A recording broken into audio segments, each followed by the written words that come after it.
So it's that exciting time of year for our industry where the federal budget was delivered last night by Treasurer Scott Morrison, and there's always like a lot of us on edge because we never know what changes are going to be delivered. There wasn't too many surprises last night, which was great. Now I'm not going to go into too much detail here. I'm just going to give a quick summary of some of the main changes. I'll provide a link to our website with some more information, and then of course if you do have any other questions or if there's anything you want to know specifically to your circumstances, of course just give us a yell. So the main changes were around some tax cuts, which is great for low to middle income earners. These will come into play from the 1st of July already this year, so for next financial year, which is great. There is also some tax cuts for high income earners as well. They're not going to be introduced for another 7 years though, so we have to wait for those ones.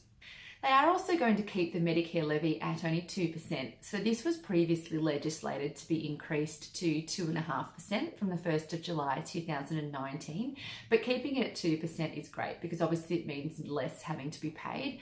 They're also increasing the Medicare low income threshold as well. So you'll be able to earn a little bit more income before you're actually required to pay the Medicare levy. So some of the other changes then are for older Australians. So one of those is the changes to the pension work bonus. So this means that you'll actually be able to earn a little bit more income from working and this not impact your age pension entitlement. They are also giving you another 12 months to contribute to super if you stop working between age 65 and 74. So if you have a super balance less than 300,000 and you cease work after that time, you will have 12 months after you've actually stopped work to still be able to get money into the super environment, which is great.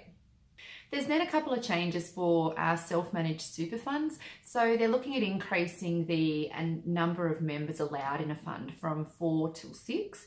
This will give a little bit more flexibility in self-managed funds, and also allowing for, if you meet certain criteria, you'll only have to get your fund audited every 3 years instead of every year. So that will reduce costs and reduce the burden on administering self-managed funds, which is also a really good thing. The last one I'll mention is for small businesses.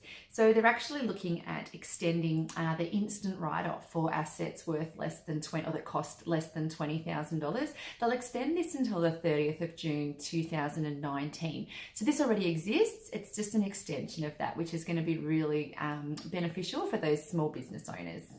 So of course we need to remember that at this point these are only proposals and they're not legislated until they pass through Parliament.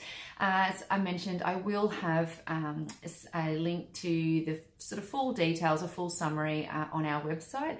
But if you have any questions or you want to know further how this may impact your situation, please give us a yell. That's what we're here for, to help.